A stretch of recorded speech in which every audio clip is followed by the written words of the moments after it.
أشهد أن لا إله إلا الله وحده لا شريك له وأشهد أن محمدا عبده ورسوله أما بعد فأعوذ بالله من الشيطان الرجيم بسم الله الرحمن الرحيم الحمد لله رب العالمين الرحمن الرحيم مالك يوم الدين إياك نعبد وإياك نستعين اهدنا الصراط المستقيم صراط الذين أنعمت عليهم غير المغضوب عليهم ولا الضالين.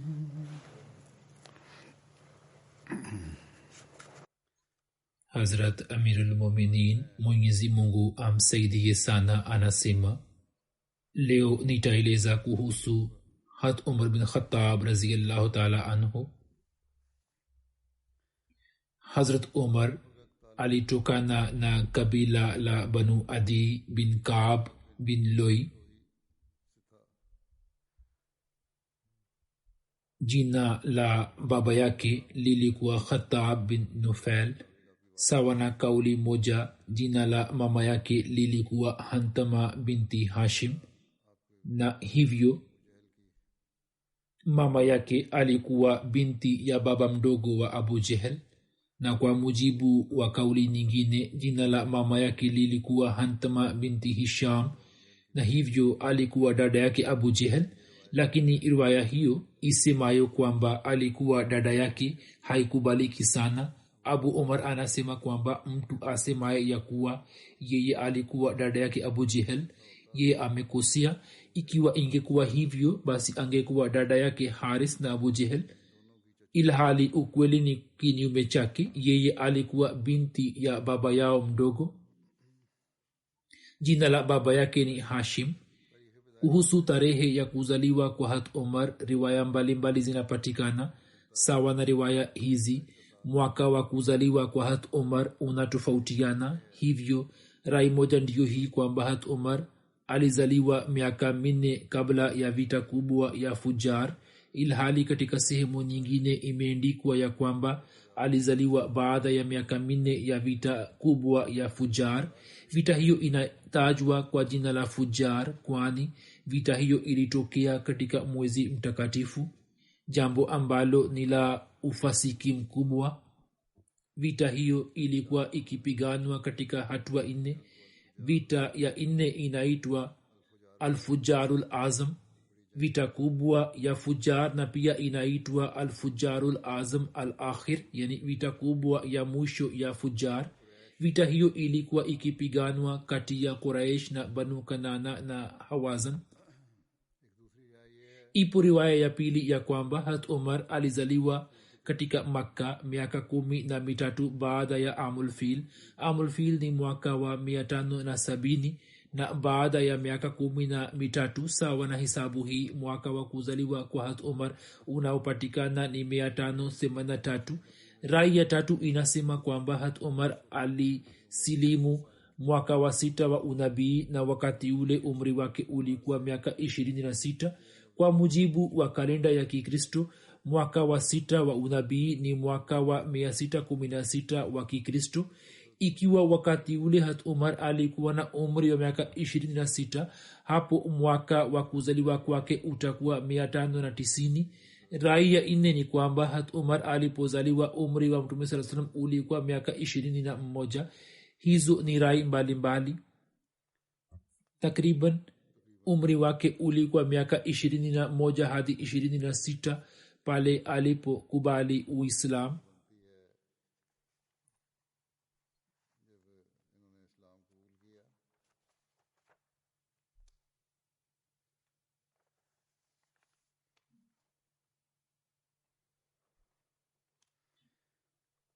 kunia ya hadrat umar raziallahu anhu ilikuwa abu hafs.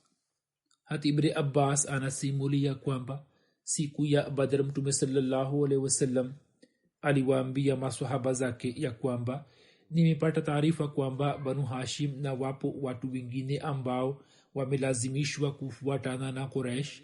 Wao hawataki kupigana nasi, basi mmoja wenu akikutana na mtu wa banu hashim yeye asimue, na akikutana na abul bakhtri asimue, na mmoja wenu akikutana na abbas bin abdul muttalib aliyekuwa baba mdogo wa mtume sallallahu alaihi wasallam yeye asimue huyo, kwani watu hawa wamelazimishwa kuja na Quraishi. hata ibn abbas anasema ya kwamba hata abu huzaifa bin utba akasema ya kuwa sisi tuwaue baba zetu na wana na ndugu na jamaa zetu na tumwache Abbas. Wallahi, ikiwa nikikutana na Abbas lazima nitamua na upanga wangu. Msimuliaji anasema habari hiyo ilipomfikia mtume sallallahu alaihi wasallam, mtume sallallahu alaihi wasallam akamwambia hat Umar bin Khattab, ewe Abu Hafs. hat Umar anasema naapa kwa Allah, hii ilikuwa siku ya kwanza kwamba mtume sallallahu alaihi wasallam akaniita kwa kunia ya Abu Hafs. Mtume sallallahu alaihi wasallam akasema, je, uso wa baba mdogo wa mtume sallallahu alaihi wasallam, je, uso wa baba mdogo wa mtume wa Allah utaumizwa na upanga? hat Umar akasema, ya Rasulullah, ni ruhusu nikate shingo ya mtu ambaye ameyasema hayo. Wallahi, yeye yani Abu Huzaifa ameonyesha unafiki. hata Abu Huzaifa alikuwa anasema kwamba mimi kwa sababu ya maneno yangu niliyosema siku ile sikuwa na utulivu, na muda wote nikaendelea na hofu, isipokuwa kuuawa kwangu shahidi kuwe kafara ya jambo hilo. Hivyo hata Abu Huzaifa akauawa shahidi katika siku ya vita vya Yamama. hat Aisha anasimulia kwamba mtume sallallahu alaihi wasallam alikuwa akimpatia hat Umar lakabu ya Faruk. Kulikuwa na sababu gani ya lakabu hiyo?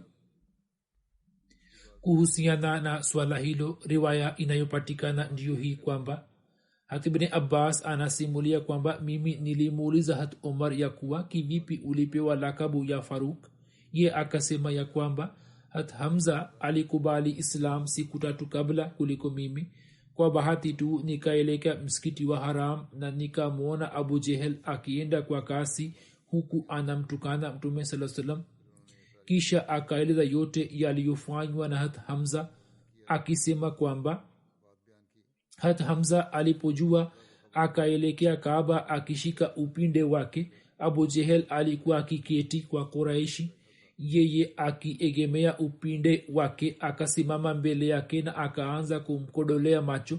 Abu Jehel akahisi hasira juu ya uso wake na akasema, ewe Abu Ammara. Hiyo ilikuwa kunia ya hat Hamza, kuna nini? Kwa kusikia hayo, hat Hamza akampiga kwenye shavu lake na upinde wake hadi shavu lake likakatika na likatokwa na damu. Kutokana na hasira na hofu yake, Quraishi wakaingilia kati na kumaliza ugomvi wao. hat Umar anasema kwamba tukio hilo likatokea hivi ambalo mimi nilikuwa sikulishuhudia. Kwenye siku ya 3 tangu tukio hilo litokee, nikatoka nje. Njiani nikakutana na mtu mmoja wa Banu Makhzum. Nikamuuliza, je, ukiacha dini ya mababu zako umechagua dini ya Muhammad sallallahu alaihi wasallam? Ye akasema, kama mimi nimechagua, humo kuna nini? Ye pia ameichagua ambaye una haki zaidi juu yake kuliko mimi. Nikasema, huyo ni nani? Ye akasema, dada yako na shemeji yako. Kwa kusikia hayo, nikaenda nyumbani kwa dada yangu. Nikaona mlango ulikuwa umefungwa na nikasikia kitu fulani kikisomwa ndani. Wakanifungulia mlango, nikaingia ndani. Nikawaambia, nimesikiaje kutoka kwenu? Wakasema, umesikia nini? Hapo mambo yakazidi. Nikamkamata shemeji yangu na kumpiga hadi akatokwa na damu.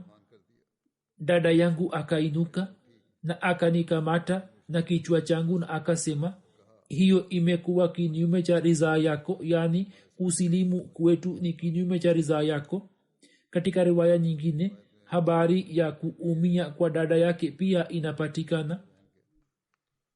Hazrat Umar anasema nilipomwona shimeji yangu akitokwa na damu ya shimeji, na huenda kwamba dada yake pia atakuwa amejeruhiwa. Umar anasema kwamba nikajisikia majuto na nikaketi, nikasema munioneshe kitabu hicho. Dada yangu akasema watu watukufu ndio wanaoweza kukigusa, kama unasema kweli nenda ukaoge. Nikaenda kuoga na kisha nikarejea na kuketi. Wakanitolea mashafu ile iliyokuwa ikisema bismillahirrahmanirrahim. Nikasema haya ni majina matakatifu na tayyibu sana. Kisha ikasema Taha ma anzalna ilaika alqur'ana litashqa hadi lahu asmaul husna. kulikuwa na aya za sura Taha aya ya 2 hadi 9. Anasema moyo wangu ukajawa na heshima kubwa ya maneno hayo.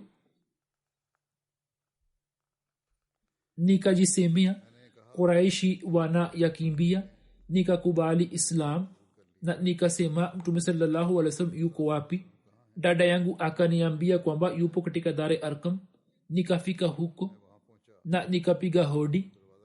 Masahaba waliokuwepo huko wakajumuika. Hat Hamza akawaambia mmekuaje? Wao wakasema Omar. Hat Hamza akasema hata kama ni Omar mfungulie mlango. Amesimama mlangoni, kama amekuja na nia njema sisi tutampokea tu, lakini ikiwa amekuja na nia mbaya sisi tutamua. Mtume sallallahu alaihi wasallam pia akasikia hayo yote. Mtume sallallahu alaihi wasallam akatoka nje. Hazrat Umar akatamka shahada. Hapo maswahaba wote waliokuwepo nyumbani wakasema Allahu akbar kwa sauti ya juu ambayo watu waka pia wakaisikia. Nikasema ya Rasulullah, je, hatupo juu ya haki? Mtume sallallahu alaihi wasallam akasema bila shaka tupo juu ya haki. Nikasema je, sisi hatuna haki? Mtume akasema kwamba bila shaka tupo juu ya haki. Nikasema sasa kwa nini tunaficha dini yetu? Kisha tukatoka huko katika sura ya safu 2. Mimi nilikuwa katika safu moja na Hamza alikuwa kwenye safu nyingine, hadi tukaingia kwenye msikiti wa Haram. Hapo Quraishi wakaona mimi na Hamza kwa pamoja na wakafikiwa na machungu makubwa ambayo walikuwa hawakuyapata hapo kabla. Basi siku ile Mtume sallallahu alaihi wasallam akanipatia lakabu ya Faruk, kwani Islam ikaimarishwa na haki ilikuwa imeshinda batili. Imesimuliwa na Ayub bin Musa ya kwamba Mtume sallallahu alaihi wasallam alisema bila shaka Mwenyezi Mungu amesimamisha haki juu ya ulimi na moyo wa Omar, na yeye ni Faruk ambaye kumpitia yeye Allah amepambanua baina ya haki na batili. Hazrat Umar alikuwa na kimo kirefu na mwili imara. Hakuwa na nywele za mbele kichwani. Alikuwa na rangi nyekundu na masharubu mazito ambayo kona zake zilikuwa na rangi ya nyekundu na mashavu yake yalikuwa mepesi. Katika zama za ujahilia, shughuli alizokuwa akizipenda Hazrat Umar, habari zake zinapatikana hivi kwamba mbio za farasi na mweleka zilikuwa shughuli zake alizozipenda sana.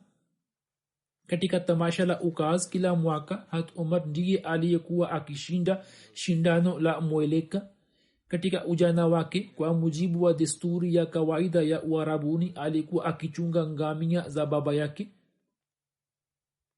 Kabla ya Islam kulikuwa hakuna utamaduni wa kusoma na kuandika katika Uarabuni. Hivyo Mtume sallallahu alaihi wasallam alipodai kuwa mtume, wakati ule katika kabila la Quraysh kulikuwa na watu 17 tu waliokuwa wanajua kusoma na kuandika.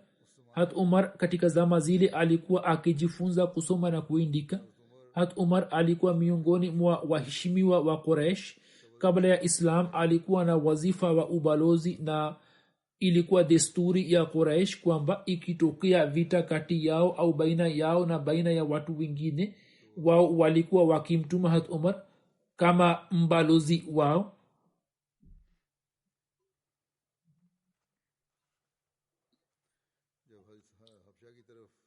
Baadhi ya Waislamu walipohamia Uhabeshi wakati ule, watu ambao Hazrat Umar alikuwa akiwajua kwa kuona hijra yao, ijapokuwa alikuwa bado hajasilimu na alikuwa na tabia kali, lakini hisia alizozionesha zilikuwa na uchungu mkubwa.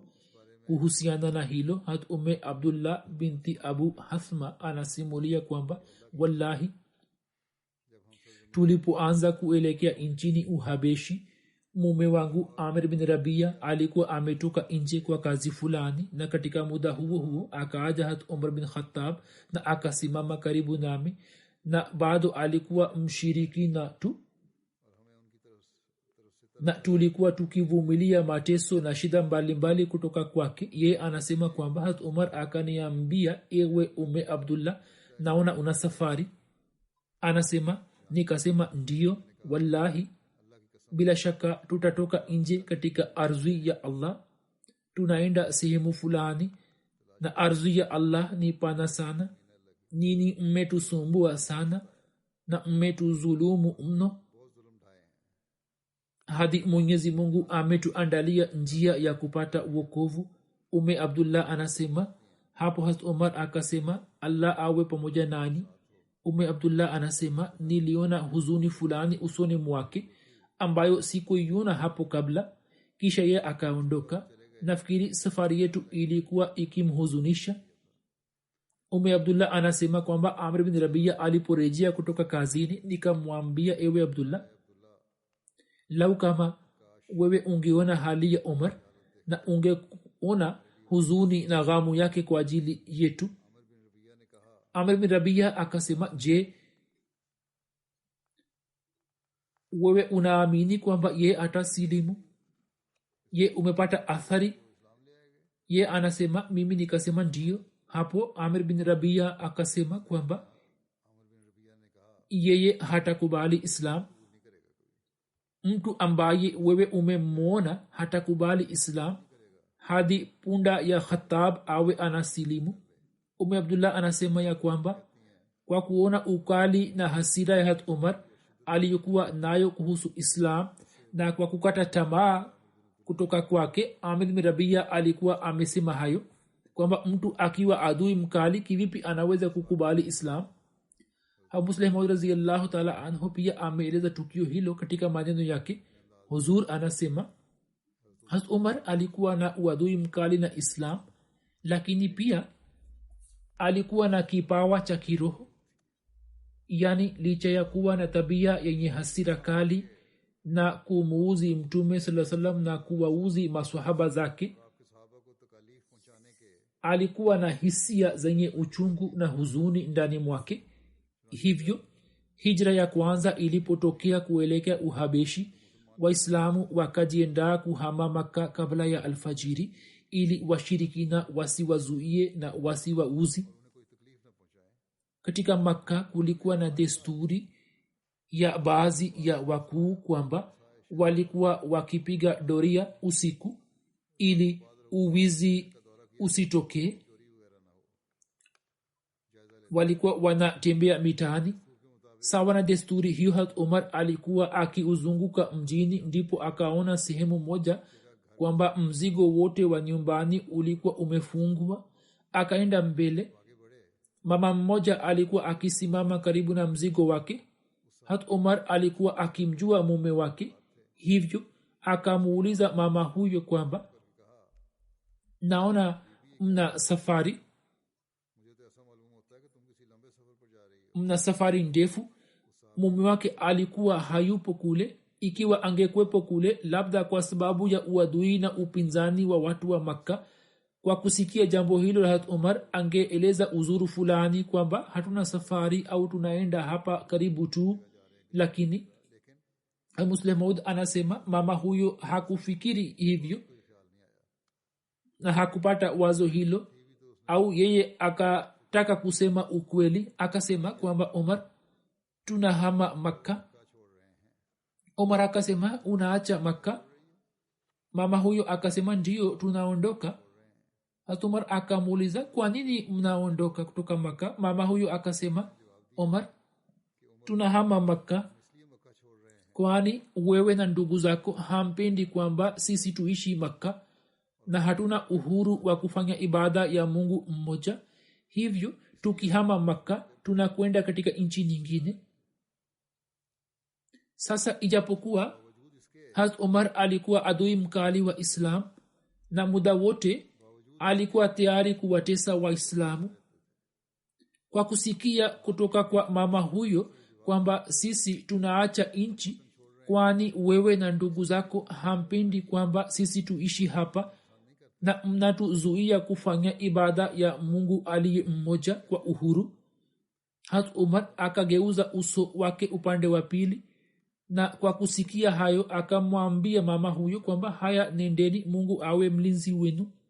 Inaonekana kwamba Hazrat Umar alikuwa akishikwa na hisia kiasi kwamba akafikiri ya kuwa ikiwa nisipogeuza uso wangu upande wa pili nitaanza kulia.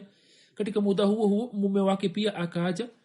Ye alikuwa akiona kwamba Umar ni adui mkali wa Islam. Ye alipoona kwamba Umar amesimama huko akawaza kwamba huyu asilete matatizo kwao. Akamuuliza mkewe kwamba huyu amekuja kufanya nini. Mkewe akamwambia kwamba alikuwa amekuja na akaniuliza kwamba mnakwenda wapi. Mumewe akasema huyo asije akaleta fitina. Labda Hazrat Umar wakati ule alikuwa ameshaondoka au atakuwa amekutana naye kisha akaondoka, lakini mume wake akasema kwamba Umar asije akatuletea shida na fitina. Mama huyo akasema ewe mwana wa baba mdogo, kina mama wa Arabu kikawaida walikuwa wakiwaita waume zao kwa jina la mwana wa baba mdogo. Wewe unasema kwamba yeye asilete fitina, lakini mimi naona kwamba yeye siku moja atakubali Islam, kwani nilipomwambia kwamba Umar tunahama Makka kwani wewe na ndugu zako mnatuzuia kufanya ibada ya Mungu mmoja kwa uhuru, ye akageuza uso wake na akasema haya nendeni, Mungu awe msaidizi wenu. Sauti yake ilikuwa na huzuni na mimi naona kwamba alikuwa ametokwa na machozi, hivyo nahisi kwamba ipo siku yeye atakubali Islam.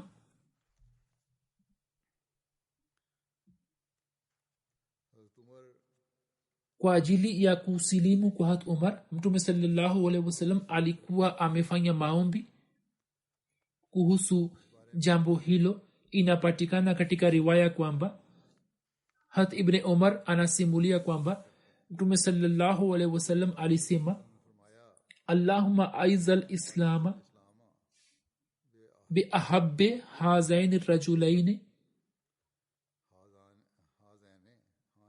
Allahumma aizal islama bi ahabbi hazaini rajulaini ilaika bi abi jahlin au bi Umar bin al-Khattab. E Allah, uijalie Islam heshima kwa kumpitia mmoja wao aliyempendwa wako zaidi kati ya Abu Jahl na Umar bin Khattab. Ibn Umar anasema kwamba kati ya hawa wawili Hazrat Umar alikuwa mpendwa wa Allah. Hazrat Ibn Umar anasimulia kwamba Nabii mtukufu sallallahu alaihi wasallam alisema Allahumma ayyid dina bi Umar bin al-Khattab, e Allah uisaidie dini kwa kumpitia Umar bin Khattab. Hazrat Aisha radhiyallahu anha alisema kwamba Nabii sallallahu alaihi wasallam alisema Allahumma aizal islama bi Umar bin al-Khattab hasa, e Allah hasa kwa kumpitia Umar bin Khattab uijalie Islam heshima. Siku moja kabla ya kusilimu kwa Hazrat Umar, Mtume alikuwa ameomba dua kama hivi: Allahumma ayyidil islama bi ahabbi rajulaini ilaika Umar bin al-Khattab au Amr bin Hisham. Ewe Allah, miongoni mwa hawa wawili umpendaye zaidi, kwa kumpitia mtu huyo uisaidie Islam, yani Umar bin Khattab au Amr bin Hisham. Umar bin al-Khattab au Amr bin Hisham hat umar alipokubali islam, hat jibrail alayhi salam akaja kwa mtume sallallahu alayhi wasallam akasema, ewe Muhammad, kwa sababu ya kusilimu kwa Umar watu wa mbinguni pia wamefurahi sana. Hiyo ni riwaya ya Tabaqatul Kubra. Kuhusiana na swala la kusilimu kwa hat Umar, zipo riwaya mbalimbali zinazoeleza habari zake kwamba hat Umar bin Khattab alikubali Islam Zulhijja mwaka wa 6 wa unabii. Riwaya na matukio mbalimbali yaliyomfanya akubali Islam yameandikwa katika vitabu vya sira na hadisi. Kuhusu kusilimu kwake, riwaya moja inasema hivi kwamba, na riwaya hii inapatikana katika Siratul Halbiya, ya kuwa safari moja Abu Jehel aliwaambia watu, ni kundi la Kikuraishi, Muhammad anasema mabaya kwa miungu yenu na anasema kwamba nyinyi hamna akili. Pia kuhusu miungu yenu anasema kwamba wao ni kuni ya jahannam. Hivyo mimi natangaza kwamba mtu atakaye muua Muhammad atapata zawadi kutoka kwangu, ngamia 100 wekundu na weusi na fedha okia 1000. Okia moja inakuwa na thamani ya dirhamu 40, yani takriban garamu 126, na sawa na wengine inakuwa zaidi. Kwa vyote vile hiyo ilikuwa zawadi kubwa ambayo ilikuwa ikiwekwa kwa ajili ya mtu ambaye atamua Muhammad.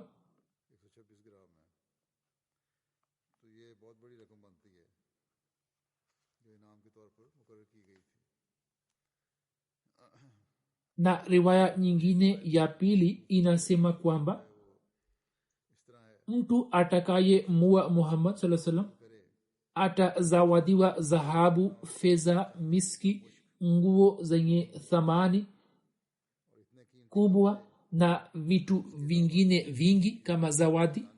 Kwa kusikia hayo, hat Umar akasema, mimi nitapata zawadi hiyo. Watu wakasema, usiwe na wasiwasi, utapata tu. Kisha hat Umar akafunga mkataba nao kuhusu swala hilo. Hat Umar anasema, kisha nikatoka na upanga wangu ulio wazi nikiuning'inia kwenye bega langu, nikiuning'iniza kwenye bega langu ili nimtafute Mtume sallallahu alaihi wasallam yuko wapi. Njiani nikapita karibu na eneo fulani ambapo ndama mmoja alikuwa akichinjwa. Nikasikia sauti itokayo tumboni mwa ndama huyo, eni kizazi cha Zari lilikuwa jina la yule ndama aliyekuwa akichinjwa. Muitaji mmoja alikuwa akiita na alikuwa akisema kwa sauti iliyo wazi, na alikuwa akiita kwenye ushahidi wa jambo hili kwamba hakuna apasaye kuabudiwa isipokuwa Allah na Muhammad sallallahu alaihi wasallam ni mtume wake. Hatumra anasema, mimi nikajisemea kwamba humo kuna ishara kwa ajili yangu. Ikiwa riwaya hiyo ni sahihi, basi inaonekana kwamba kulikuwa na mandhari ya kiruya kashf ambayo Umar akaona kule na akasikia sauti hiyo. Riwaya ya tatu inayopatikana kuhusu kusilimu kwa hat Umar ni kama hivi. Imesimuliwa na hat Umar ya kwamba siku moja nilienda kufanya tawaf ya Kaaba, nikamwona Mtume akiswali. Mtume sallam alipokuwa akiswali alikuwa akielekea nchini Syria, yani upande wa jiwe la Baitul Maqdis. Kwa njia hii kwamba alikuwa akiifanya Kaaba iwe kati yake na kati ya Baitul Maqdis, na hivyo sehemu ya kusali kwake ilikuwa inatokea baina ya Hajr Aswad na Rukne Yamani.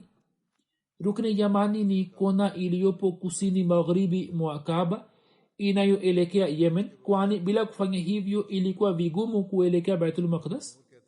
Ilmuradi hat Umar anasema kwamba nilipomwona Mtume sallam nikafikiri kwamba usiku wa leo mimi pia nisikilize kwamba Muhammad anasema nini. Kisha nikafikiri kwamba kama nikienda karibu yake nitamshtusha, hivyo nikaja upande wa Hajri Aswad na nikaenda kujificha nyuma ya pazia la Kaaba na nikaanza kutembea polepole. Mtume sallallahu alaihi wasallam akaendelea kuswali kama kawaida. Mtume sallallahu alaihi wasallam akasoma sura Rahman hadi nikaja mbele ya Mtume sallallahu alaihi wasallam. Kulikuwa hakuna kitu chochote baina yangu na Mtume sallallahu alaihi wasallam isipokuwa pazia la Kaaba tu. Niliposikia usomaji wa Qur'ani tukufu, moyo wangu ukayeyuka na kulainika na nikaanza kulia na islam ikapenya moyoni mwangu. Nikaendelea kusimama pale pale hadi mtume sallallahu alaihi wasallam akamaliza sala yake na akaondoka kutoka huko.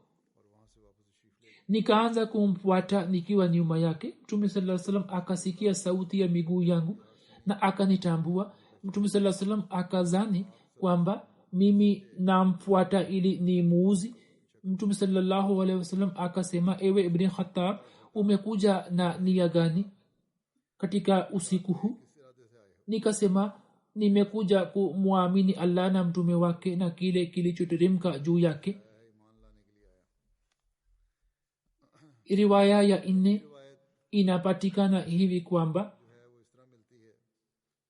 Hazrat Umar anasema, usiku mmoja dada yangu alipata uchungu wa ujauzito. Nikatoka nje ya nyumbani na nikaanza kufanya maombi huku nikikamata mapazi ya Kaaba. Wakati ule mtume sallallahu alaihi wasallam akaja na karibu ya Hajri Aswad akaswali sala yake kisha akarejea. Wakati ule nikasikia maneno ambayo nilikuwa sikuyasikia hapo kabla. Hivyo mtume sallallahu alaihi wasallam akatoka huko, mimi nikaanza kumfuata nikiwa nyuma yake. Mtume sallallahu alaihi wasallam akauliza, ni nani? Nikamjibu, Umar. Mtume akasema, ewe Umar, wewe huniachi usiku wala mchana. Kwa kusikia hayo nikapata hofu kwamba mtume sallallahu alaihi wasallam asije akaniombea dua mbaya. Hapo nikasema mara moja, ashhadu an la ilaha illallah wa annaka rasulullah, yani mimi natoa shahada kwamba hakuna apasaye kuabudiwa isipokuwa Allah na kwa yakini wewe ni mtume wa Allah. Ndipo akaniambia, ewe Umar, je, unapenda kuficha islam yako? Nikasema hapana, na hapa kwa dhati yule ambaye amekutuma kwa haki, mimi nitatangaza kuhusu islam yangu kama nilivyokuwa nikitangaza ushirikina wangu. Hapo mtume sallallahu alaihi wasallam akamhimidia Allah na akasema, ewe Umar, Mwenyezi Mungu akujalie usimame imara juu ya mwongozo wake. Kisha akaweka mkono wake juu ya kifua changu na akaniombea dua ya kupata uimara katika dini. Kisha nikatoka huko na mtume sallallahu alaihi wasallam pia akarejea nyumbani. Kuhusu kusilimu kwake, riwaya namba 5 ambayo ni maarufu zaidi na maelezo yake yameshaelezwa katika hutuba za nyuma, inasema hivi kwamba Anas bin Malik anasimulia ya kwamba siku moja Hazrat Umar alitoka na upanga wake. Njiani akakutana na mtu mmoja wa Banu Zuhra. Yeye akamuuliza, Umar, unakwenda wapi? Hazrat Umar akamjibu kwamba naenda kumua Muhammad sallallahu alaihi wasallam, Mungu apishe mbali. Yeye akasema, ukimua Muhammad sallallahu alaihi wasallam, je, utasalimika kutoka Banu Hashim na Banu Zuhra? Hazrat Umar akasema, naona umekuwa sabi na umeacha dini yako uliyokuwa unaifuata. Mtu huyo akasema, ewe Umar, je, nisikuambie jambo la ajabu zaidi kuliko hilo? Unaniambia kwamba mimi nimekuwa sabi, ngoja nikuambie jambo lililokubwa zaidi, kwamba dada yako na shemeji yako wote wamekuwa sabi na wameacha dini hii uliyo nayo wewe. Kwa kusikia hayo, Hazrat Umar akawalaumu sana na akaja nyumbani kwao. Hazrat Khubab pia alikuwepo katika nyumba ile. Katika historia ya Hazrat Khubab tukio hilo nilikuwa nimeeleza. Ye aliposikia sauti ya Hazrat Umar akajificha nyumbani. Hazrat Umar akaingia nyumbani na akasema, nyinyi mlikuwa mkisoma nini? Hiyo ilikuwa sauti gani ambayo nimeisikia? Wakati ule wao walikuwa wakisoma sura Taha. Wakasema, tulikuwa tunaongea tu mambo mbalimbali. Hazrat Umar akasema, nimesikia nini mmeacha dini yenu. Shemeji yake akasema, ewe Umar, je, umewahi kufikiri kwamba huenda haki iwepo katika dini nyingine? Kama unataka kujua ukweli, je, umewahi kufikiri kwamba inawezekana kuwa ukweli huo utaupata katika dini nyingine? Kwa kusikia hayo, Hazrat Umar akamkamata shemeji yake na akampiga. Dada yake akanyanyuka ili amsalimishe mumewe kutoka kwake. Hazrat Umar akampiga na yeye vile vile, naye akaanza kutokwa na damu. Ye akasema kwa hasira, ewe Umar, kwa kuacha dini yako, ikiwa kuna dini nyingine iliyo na ukweli, basi toa shahada kwamba hakuna upasaye kuabudiwa hakuna apasaye kuabudiwa isipokuwa Allah na Muhammad sasa ni mtume wake. Hat Umar aliposhindwa mbele yao akasema, haya leteni kitabu mlicho nacho ili nikisome. Na Hat Umar alikuwa akijua kusoma. Dada yake akasema, wewe ni najisi na mtu najisi hawezi kukigusa, basi nenda ukaoge au ukatawaze. Hat Umar akaenda kutawaza kisha akaanza kusoma kitabu kitukufu. Ile ilikuwa sura Taha. Alipofikia aya hii isemayo, innani anallahu la ilaha illa ana fa'budni wa aqimis salata lizikri, kwa yakini mimi ndiye Allah, hakuna abudiwaye ila mimi, basi uniabudu na usimamishe sala kwa kunikumbuka. Baada ya kusoma aya hiyo, Hat Umar akasema, niambieni Muhammad yuko wapi? Hat Khubab aliposikia hayo akatoka nje na akasema kwamba, ewe Umar, uwe na habari njema. Mimi natamani kwamba dua ya Mtume sallam aliyofanya usiku wa Alhamisi iweze kukubaliwa katika haki yako. Mtume alikuwa akisema, Allahumma aiza al-islama bi Umar bin al-Khattab au bi Amr bin Hisham, e Allah uijalie Islam heshima kwa kumpitia Umar bin Khattab au Amr bin Hisham. Wakati ule Mtume sallam alikuwa akiishi katika nyumba ile iliyokuwa pembeni mwa mlima wa Safa. Hat Umar akatoka huko hadi kuingia katika nyumba ile. Wakati ule Hat Hamza, Hat Talha na Mtume sallam na maswahaba wengine walikuwepo. Hat Hamza akaona kwamba maswahaba wana hofu na Hat Umar. Yeye akasema, haya, huyu ni Umar, ikiwa Mungu amemleta kwa kheri na yeye akikubali Islam atamtii Mtume sallam ni sawa tu, na ikiwa amekuja na nia nyingine basi kumua ni rahisi kwetu. Mtume sallam alikuwa nyumbani na wahi ulikuwa ukimteremkia. Mtume sallam akatoka nje na akaja karibu na Umar, akamkamata na kifua chake na akasema, ewe Umar, je, hutajizuia hadi Allah akuletee adhabu iumizayo kama alivyoleta kwa ajili ya Walid bin Mughira? Kisha akamwomba Allah akisema kwamba, e Allah, huyu ni Umar bin Khattab, e Allah uijalie dini heshima kwa kumpitia yeye. Kisha Umar akasema, mimi natoa shahada kwamba wewe ni mtume wa Allah, na akakubali Islam. Na akasema, ya Rasulullah sallallahu alaihi wasallam, kwa ajili ya kueneza Islam utoke nje.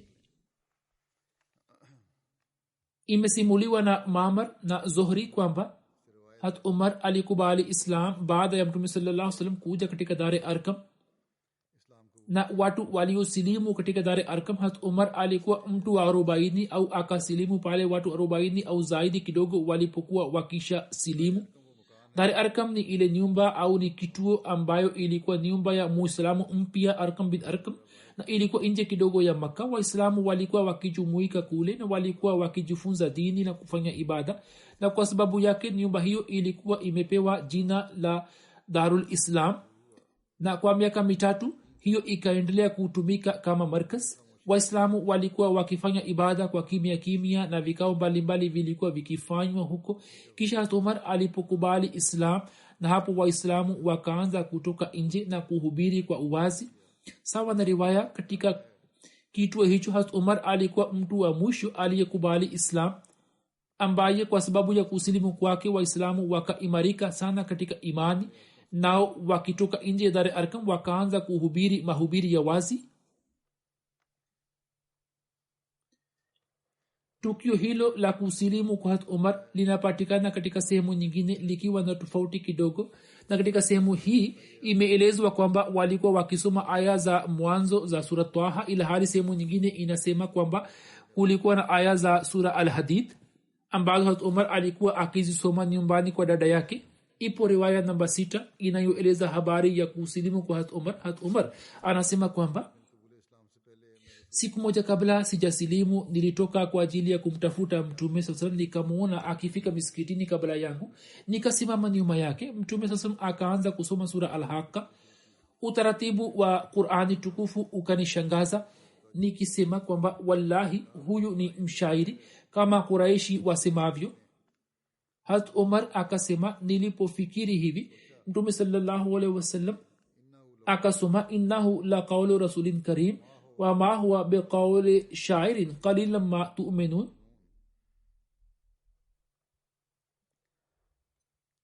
wama huwa biqauli shairin qalilan ma tu'minun.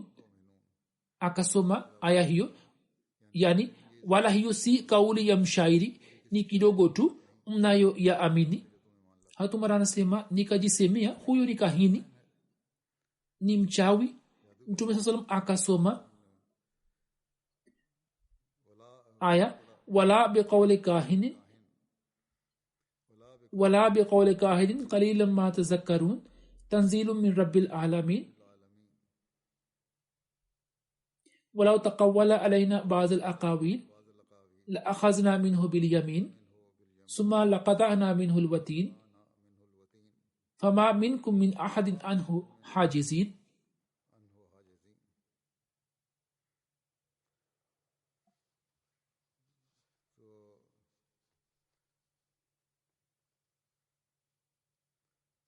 Na akasoma sura hiyo hadi mwisho,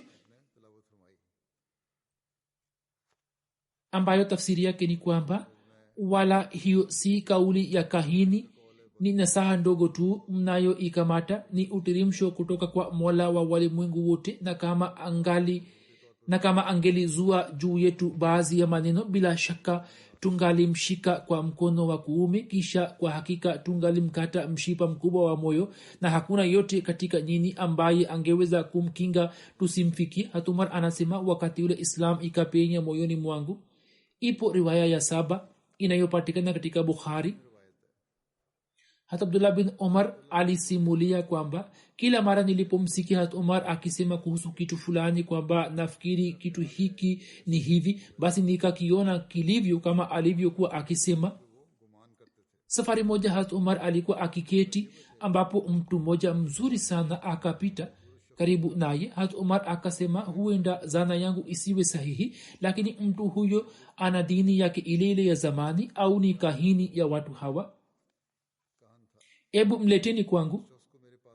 Basi mtu huyo akaletwa kwake. Hat Umar akamwambia mtu huyo kwamba sikuiona siku kama ya leo ambapo niwe nimemkaribisha Muislamu kama hivi. Mtu huyo baadaye alikuwa akikubali Islam. Hat Umar akasema mimi nakupa kiapo wewe lazima uniambie. Yeye akasema mimi katika zama za ujinga nilikuwa kahini yao. Hat Umar akasema niambie jambo la ajabu sana ambalo jini yako awe amekuletea.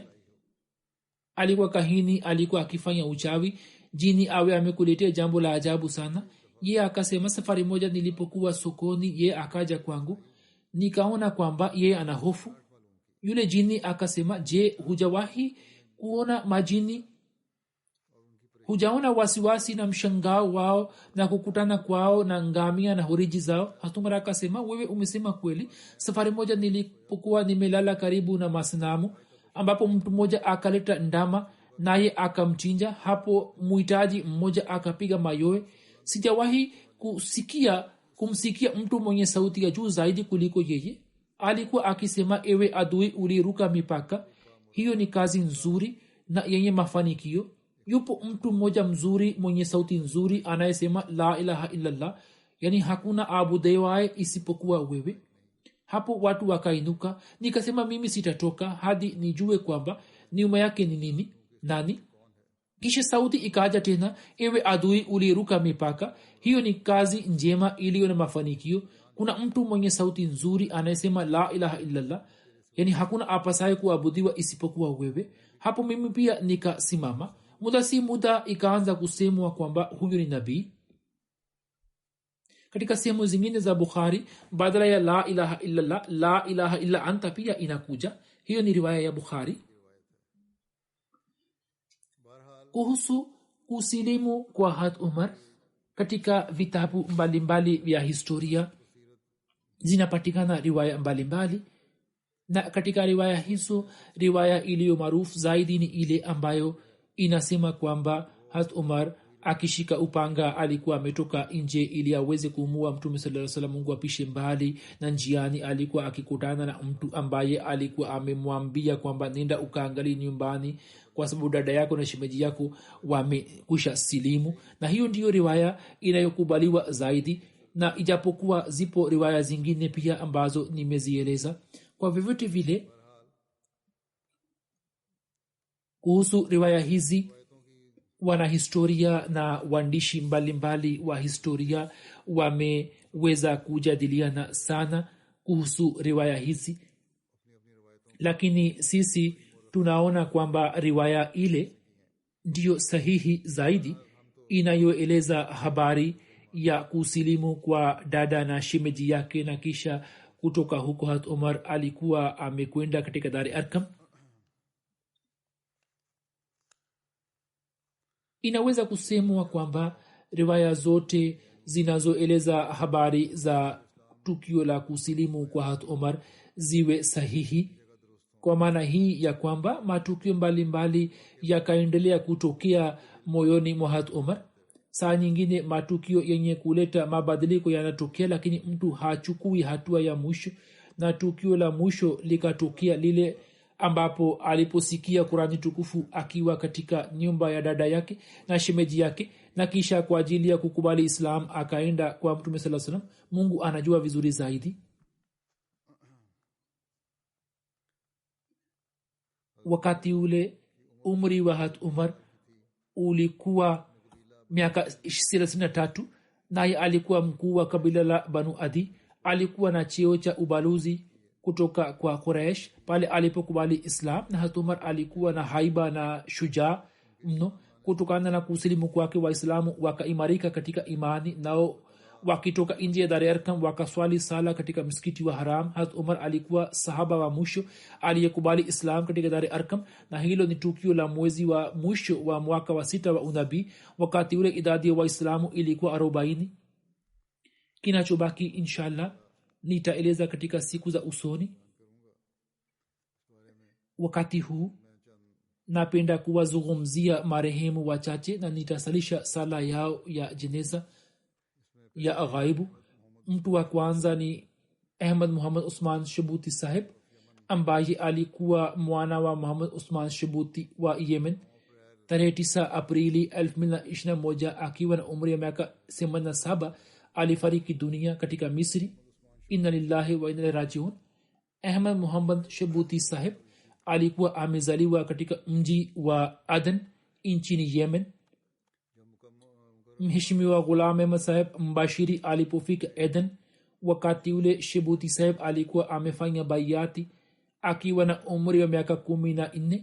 Kisha akaweza kuitumikia jamaat kama rais wa jumuiya ya Yemen kwa muda mrefu hadi kifo chake. Akaendelea kuitumikia jamaat akiwa rais wa jumuiya.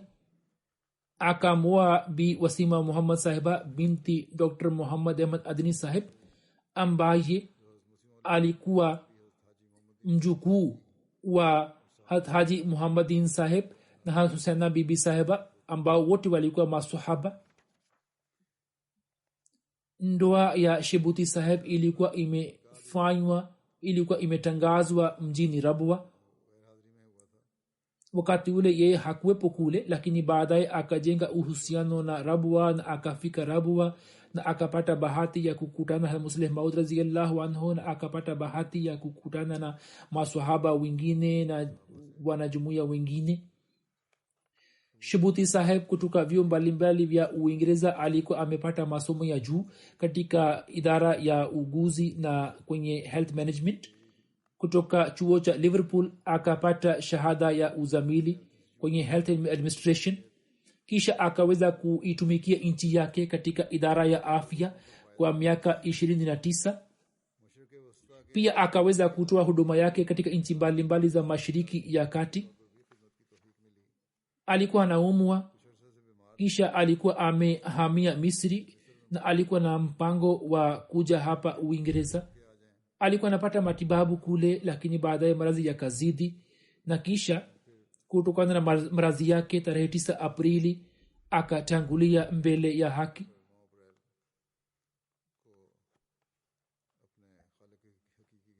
Marehemu alikuwa Musi, ameacha mke na mwana mmoja Muhammad Shabuti ambaye ni daktari huko Marekani na mabinti watatu na wajukuu wengi. binti yake mmoja anaishi yemen, mmoja anaishi ujerumani, mmoja yupo hapa uingereza anafanya kazi katika mta al arabia. binti yake marwa shubuti anasema kwamba ni sahihi ya kuwa pepo inapatikana chini ya miguu ya mama, lakini mimi hata kutoka kwa baba yangu pia nimepata mapenzi yale yale na sikuwahi kujihisi tofauti yote katika mapenzi yake na mapenzi ya mama. baba yangu alikuwa mwenye hulka, mnyenyekevu na alikuwa anaonyesha subra ya juu. alikuwa mwenye kuupenda ubinadamu wote. watu wote wameandika sifa zake hizi. marehemu alikuwa anafanya shughuli zake kwa umakini na kwa uangalizi mkubwa. alikuwa anatimiza ahadi zake. mara nyingi alikuwa anasali sala za nafal na ibada zingine na alikuwa anazingatia muda katika ibada. mwaka 2002 yeye na mama yake walipata bahati ya kufanya hija. rais wa jumuiya ya yemen Khalid Ali As-Sabri sahib ye anasema kwamba marehemu pamoja na uzee wake alikuwa na dhati yenye haiba. alikuwa mwenye moyo safi, laini, mkarimu. alikuwa akiwatendea wanajumuiya wote kama awe baba mzazi mwenye huruma. kila ilipotokea haja fulani alikuwa anatumia kutoka mfuko wake. alikuwa ananunua vitu mbalimbali kama vile printer na fax machine kwa ajili ya jamaat. alikuwa akiwasaidia wanyonge. alikuwa anatumia hela nyingi juu ya watu maskini, juu ya mayatima na wajane. alikuwa analipa kodi ya familia moja maskini. mwaka 2018 alisafiri kutoka Aden hadi Sanaa, safari ndefu. njiani kulikuwa na hatari na sehemu mbalimbali kulikuwa na makambi ya kukagua na ilikuwa vigumu kwake kutembea sawa na kutokana na uzee wake, lakini ye akaenda Sanaa ili aweze kuswali sala ya Idi pamoja na wanafamilia pamoja na wanajumuiya wengine wa Sanaa, na wanajumuiya wote wakafurahi sana kwa kumpokea yeye katika Idi. marehemu anayefuata ni mheshimiwa Qurashi Zakaullah sahib ambaye alikuwa accountant kwenye ofisi ya Jalsa Salana. tarehe 9 Aprili akiwa na umri ya miaka 87 akafariki dunia. katika familia ya Qurashi sahib jumuiya ilipatikana kwa kumpitia babu yake na kwa kumpitia babu ya mke wake Hazrat Khurshid Ali sahib radhiyallahu anhu. Masihi Maud salam alipoenda Sialkot, Sayyidina Amsa alipoenda Sialkot, wakati ule Khurshid Ali sahib alikuwa amefanya bayati yake.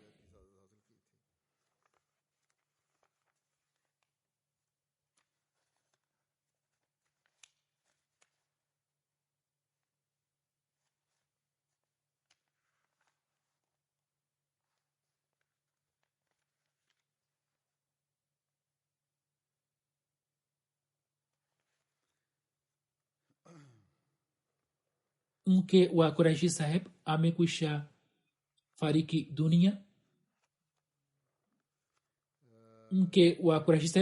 fariki dunia. ameacha mabinti 5 na mwana mmoja ambaye ni hafizi Qur'an, anaishi hapa Uingereza. binti yake mmoja ni mke wa mtumishi mmoja wa ofisi ya PS Rabwa, mwingine anaishi Manchester, mmoja amekwisha fariki dunia.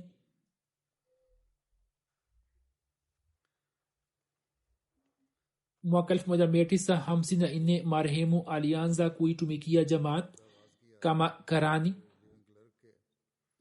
pamoja na Sahib Mirza Bashir Ahmad sahib ambaye alikuwa sadr Nigran Board.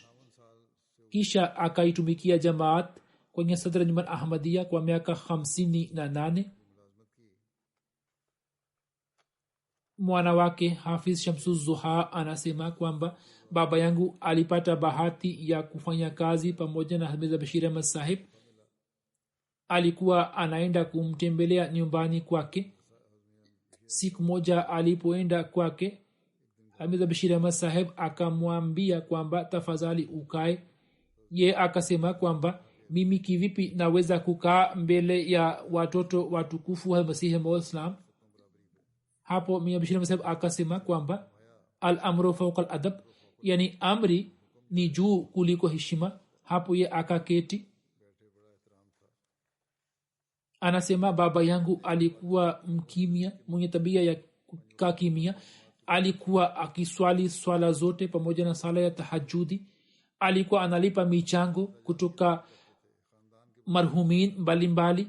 Alikuwa akiwatumikia watu mbalimbali. Alikuwa anaupenda sana ukhalifa na alikuwa anatuhimiza sisi pia tushikamane na ukhalifa.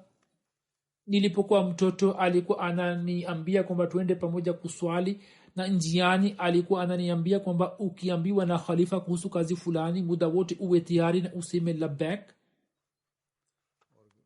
Baba yangu alikuwa anawasaidia wanyonge na maskini mbalimbali.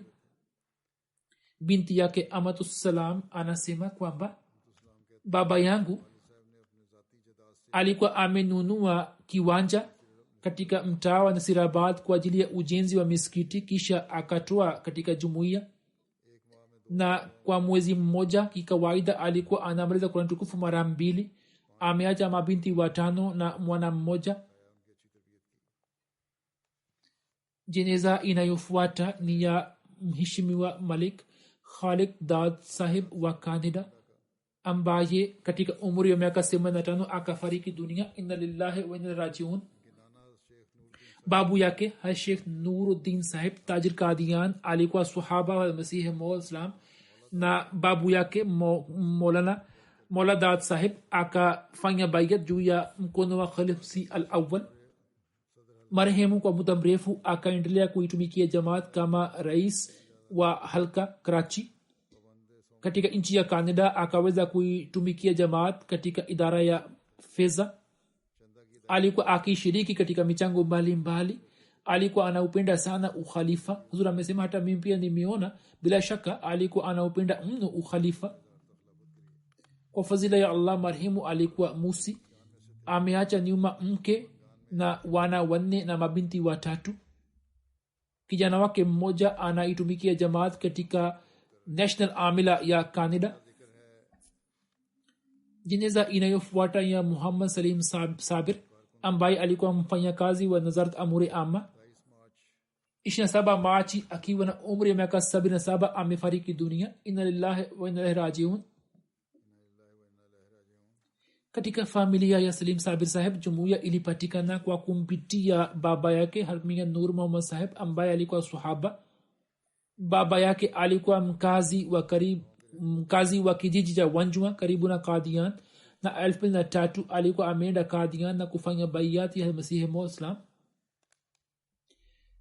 Mwaka 1962 akateuliwa katika Sada Juman Ahmadiyya, kisha akapata uhamisho katika Daftar Private Secretary.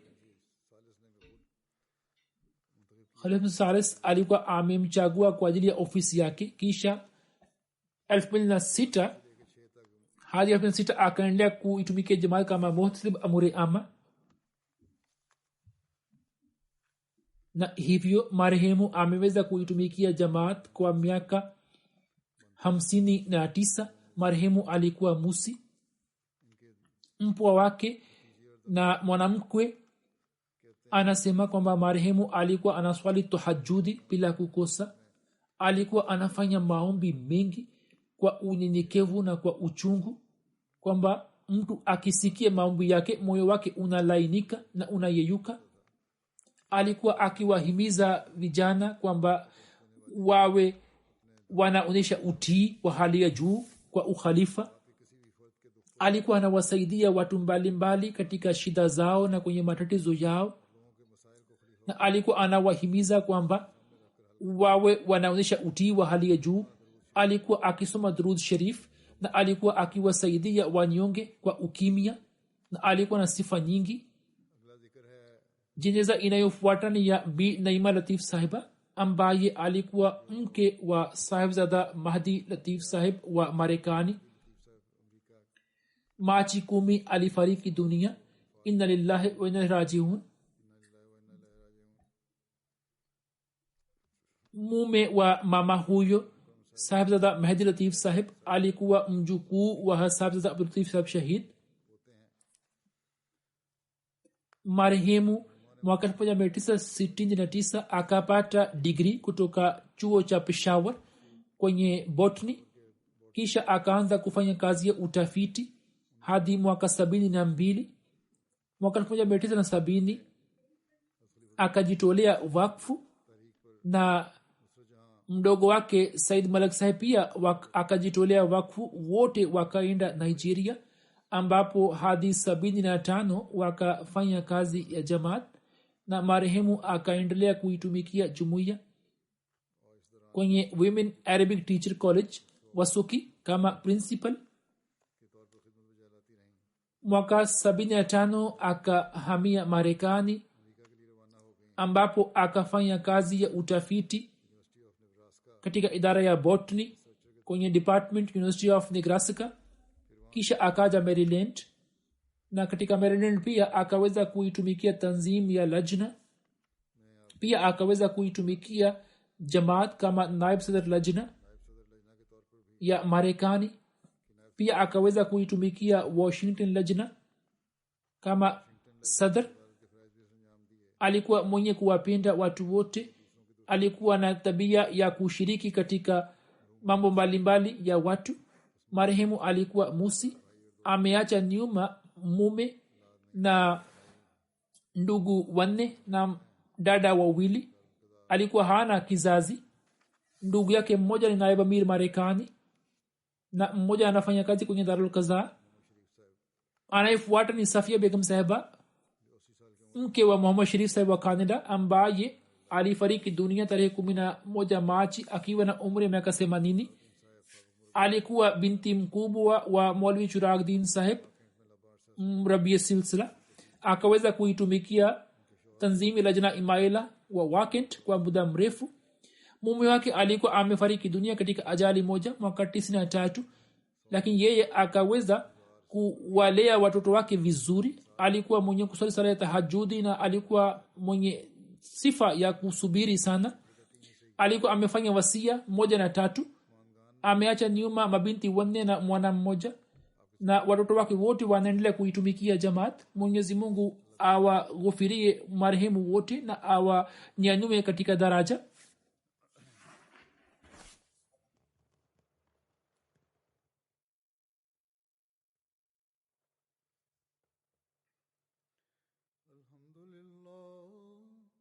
الحمد لله نحمده ونستعينه ونستغفره ونؤمن به ونتوكل عليه ونعوذ بالله من شرور أنفسنا ومن سيئات أعمالنا من يهده الله فلا مضل له ومن يضلل فلا هادي له ونشهد أن لا إله إلا الله ونشهد أن محمدا عبده ورسوله عباد الله رحمكم الله إن الله يأمر بالعدل والإحسان وإيتاء ذي القربى وينهى عن الفحشاء والمنكر والبغي يعظكم لعلكم تذكرون اذكروا الله يذكركم وادعوه يستجب لكم ولذكر الله أكبر.